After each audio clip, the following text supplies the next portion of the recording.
When my daughter Jamie was little, and for the first time, she heard the story of school segregation and desegregation, she came to me with a puzzling question. Mom, I'm Korean American. If I'd lived then, back when schools were segregated, would I have gone to the white school or the colored school? What a question. These lines we humans draw, as if there was a defensible logic to Jim Crow. The comedian Trevor Noah, who grew up in South Africa at a time when his parents' relationship was illegal, his mother was black and his father was white. He recalls that under apartheid, Chinese were considered black and Japanese were considered white. I told my little girl that I didn't know the answer, that segregation was so wrong it confused lots of people with questions that shouldn't ever need to be asked. I think it wasn't an entirely satisfying answer for her. The story of segregation in America is the story of the legal color line, the legally supported distinction among people based on skin color, a distinction that in its origins and in its consequences created different legal rights based on skin color. The color line first appeared in America, in Virginia, in 1691. A long time ago, in a law passed by the Virginia legislature. At the time, there were 15,000 colonists in Virginia, and only 6,000 of them were free citizens. More than 9,000 were forced laborers, who for the most part were subject to brutal living and working conditions. And although some were theoretically indentured servants who could work off their debt in 7 years, that was far from reality, as debt was added to debt. The company store, you've heard it before. Others were slaves captured in Africa and brought to America, and in many respects their experience of forced labor was much the same. Only 2,000 of these 9,000 workers had dark skin. The other 7,000 had so-called white skin. And now 2 important things. First rebellions and then marriage. So rebellions. In the late 1600s, all over the world, there were many notorious rebellions by forced laborers, both slaves and indentured servants.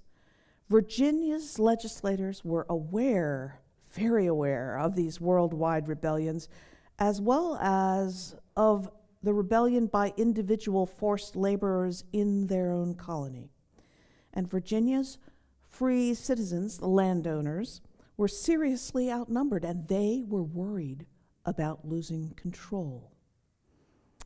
Then they hit upon the idea of creating what they called a yeoman class. These yeomen would still be forced workers, but they wouldn't sympathize, the theory went, with other non-yeoman forced workers. And so when they looked at the 9,000 forced laborers in Virginia in 1691, these legislators discerned an easy way to create a distinction, to separate 2 groups into the yeoman and the non-yeoman class of workers. Color. The 2,000 black workers could become the despised underclass and make it less likely that the white workers would join forces to overthrow the landowners or change the laws. And now marriage in Virginia and all around the world at the time, marriage between people of light and dark skin was common. It wasn't wrong and it wasn't against the law. Often intermarriage was between masters and slaves, and the landowners cherished the children of these relationships. Words like mulatto did not exist. The Virginia legislature seized on color as an easy distinction between the new yeoman workers and the new slave class. But they realized that if light-skinned and dark-skinned people intermarried, then the distinction would disappear. And so they decided to prohibit marriage between white and black. They defined black as someone with any dark-skinned heritage, the one-drop rule. One drop of dark blood. They thought that if there wasn't a personal connection between the 7,000 white laborers to children and grandchildren of color, then those white laborers, the yeoman class, wouldn't unite with the black laborers to overthrow their land-owning masters or overthrow the system. This color line distinction was unique to America until South Africa created apartheid in 1948. South Africa studied America's history of the color line and the Jim Crow laws in choosing its laws for the apartheid system. In America, from 1700 on, the result of this color line, this legal color line, was that American courts ruled that a child with any degree of dark skin must be a slave, while a child with clearly white skin must be free. But in other countries that didn't have this color line, courts ruled that any child of any color whose origins were unknown was presumed to be free, unless proven to be born into slavery. The other countries had substantial populations with mixed color heritage and no legal rule against intermarriage. Relationships of love and family banned in Virginia made a difference in these other countries, a difference in the way their courts ruled.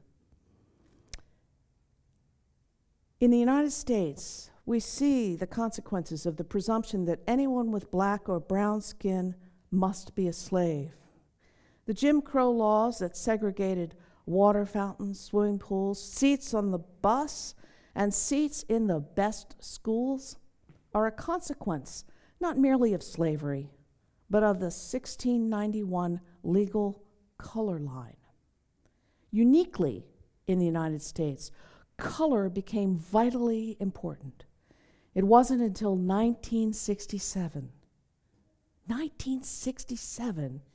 in Loving versus Virginia, that the United States Supreme Court struck down the law against intermarriage of blacks and whites, struck down Virginia's law.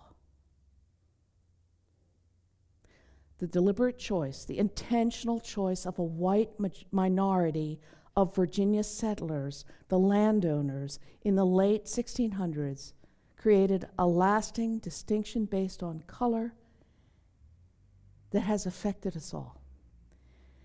And those legislatures did what they did consciously and intentionally to oppress and suppress one group of forced laborers with the hope that winning the color-based loyalty of the other group of forced laborers would prevent a change in the system. Their deliberate choice is at the root of some of the most insidious presumptions of racism. And their deliberate choice, their intention, is why my little girl, contemplating her Asian features, wondered whether she would have gone to the white school or to the colored school. A question no one should ever have to ask. In scientific reality, the color line is nonsensical and meaningless, but it's had enormous political and social impact in 1691, in our history, and still today. The civil rights movement of mid-20th century The march in 1963, the March on Washington, marked the 100th anniversary of the Emancipation Proclamation when Lincoln freed the slaves. King called it a great beacon light of hope for millions of slaves in 1863. But he said that a century later, Black Americans were still crippled by the shackles of segregation and the chains of discrimination. The equality implied in the Declaration of Independence and the Constitution, what King called a promissory note for every American, wasn't yet a reality. He said that America had defaulted on its promissory note insofar as her citizens of color are concerned.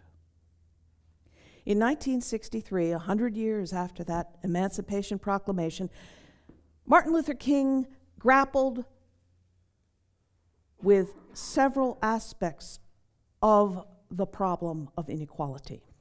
First, many laws had created a structural bias that kept people of color from equal citizenship. The laws themselves prevented equality. And two, many white people who saw the unfairness of the Jim Crow laws didn't recognize the unfair application of otherwise fair laws. Three, many whites consciously held opinions that demeaned and dehumanized people of color. They assumed the truth of those opinions.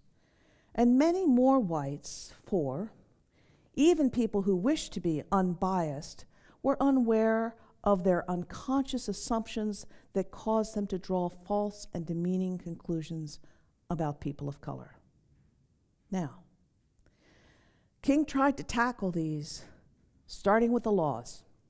The Civil Rights Act of 1964 and the Voting Rights Act of 1965 successfully changed the unfair laws, but could not change beliefs and assumptions underpinning the previous way of behaving that inevitably led to the unfair application of laws that were fair in their wording, even the Civil Rights Act and the Voting Rights Act.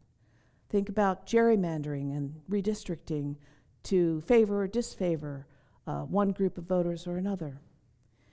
America couldn't legislate the conscious and unconscious assumptions of the white majority. The legacy of the color line isn't something that we can easily dismantle. It's built into our culture. And so enter the 21st century. Now here we are, 55 years after King's March on Washington and his I Have a Dream speech. We've seen Congress apologize for slavery. We've seen a black man elected president and seen him in the White House with his black wife and his black children. And we've also seen the rise of outspoken white supremacists, people who proudly assert that their whiteness somehow makes them better human beings. We've seen government-sanctioned attempts to eject brown-skinned people from America. We've seen a vast increase in hate crimes based on color and religion and national origin, sexual orientation, and gender identity. And we've literally seen, thanks to smartphones with built-in cameras, we have witnessed repeated incidents of the use of excessive force against black Americans. For better or worse, our technology allows anyone to send any message to any audience and have it go viral in less than a day. What would Martin Luther King say? He's already said, "Let us not drink from the cup of bitterness and hatred." He's already said, somehow this situation can and will be changed. He's already said, let us not wallow in the valley of despair. As we look at the road ahead, we can foresee continuing challenges to our shared hope for justice, fairness, and equal personhood for all Americans. Many challenges. But let this not be a time for despair. Despair pushes us down into the darkness of do nothing, of give up now, of let me be. Whatever our racial heritage, our national origin, our ancestral heritage, our religious beliefs, our cultural upbringing, our sexual orientation, our gender identity, we are Unitarian Universalists. In this faith, we covenant, we promise to respect the inherent worth of every person. We promise to bring justice, equity, and compassion to all of our relationships. We cannot fulfill these promises if we allow ourselves to despair. We cannot live with integrity if we allow our hearts to fill with bitterness, resentment, and rage. Martin Luther King faced exactly this challenge of love, this challenge of soul force. And as hard as it may be for us today to believe, he faced this challenge under circumstances that were much more difficult than ours today. Think about it. In 1963, there was no Civil Rights Act. In 1963, there was no Voting Rights Act. In 1963, America had never imagined that a person of color could be elected and then re-elected to a second term. There was, in fact, a certainty that Barack Obama was impossible. In 1963, there was a kind of smugness among those who openly clung to ideas of white supremacy. And we, in 2018, have seen that open smugness, that pride of racism and white supremacy, but it's not nearly as widespread, as bred in the bone as it was in 1963. We, in 2018, we have seen a much better America than Martin Luther King ever experienced. And we've also seen the backlash of shock and anger that a black man's presidency brought to our nation.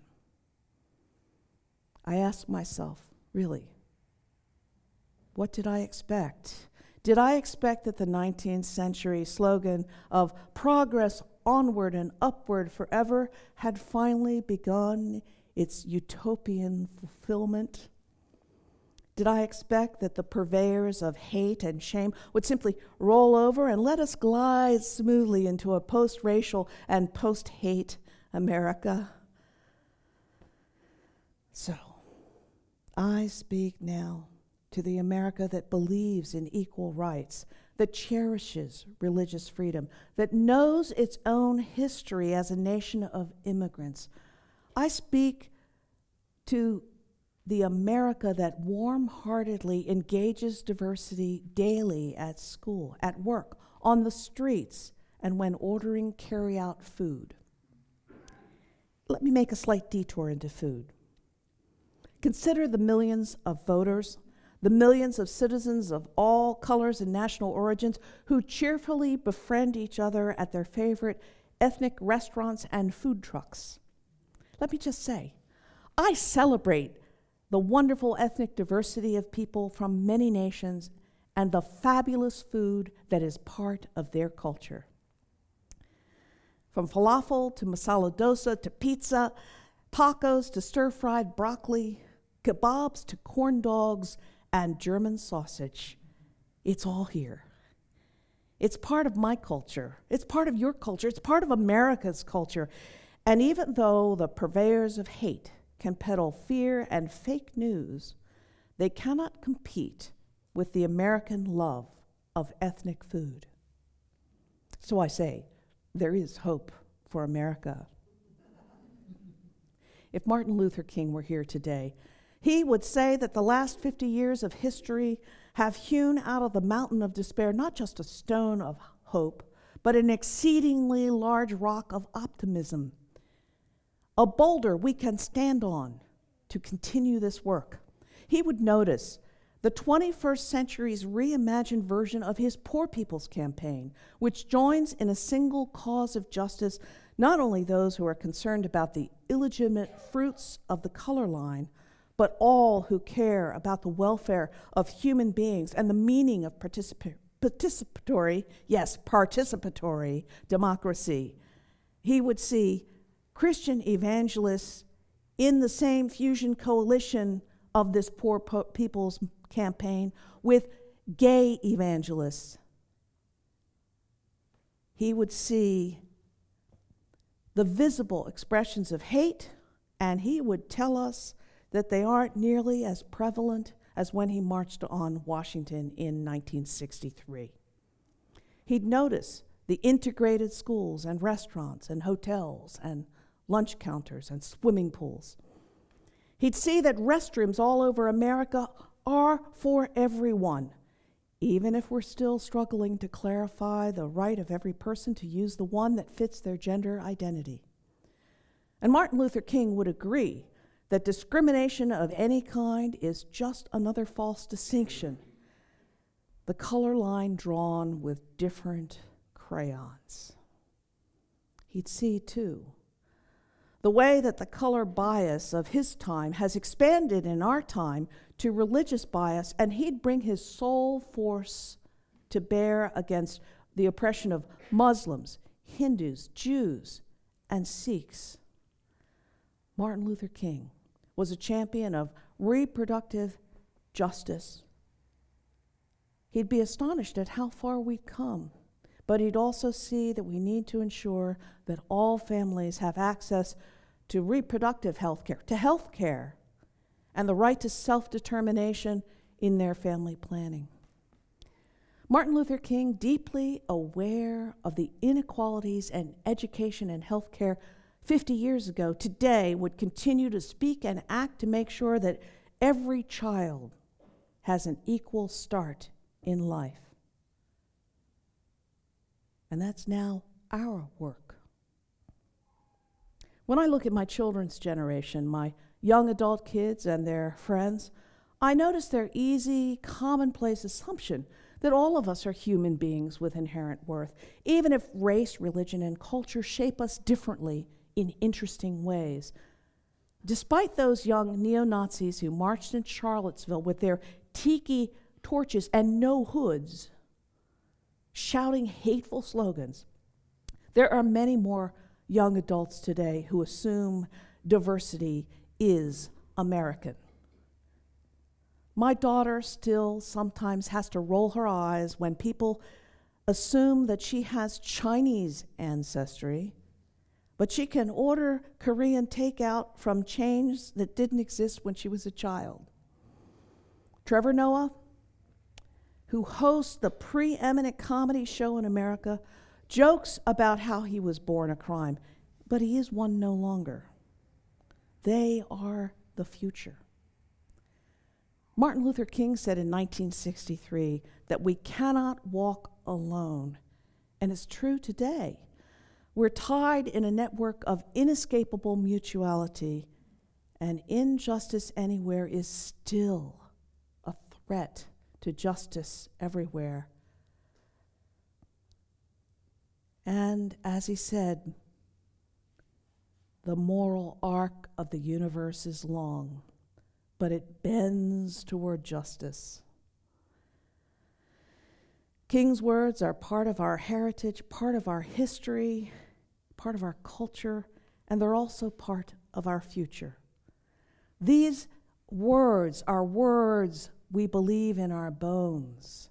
These words of Martin Luther King, are words our children and their children understand without explanation. The wheels on the bus go round and round, and all the little children know Rosa's story. They expect to be judged by the content of their character. This is hope. Yes, King's work is not done. His dream is still incomplete. It is a very long arc. But here we are. Here we are. Now it's our dream. It's our challenge. Now we are the ones who answer the call of love. We are the ones who must rise in the cause of justice. And may we respond to hate and dehumanization with soul force. Soul force. Bring it.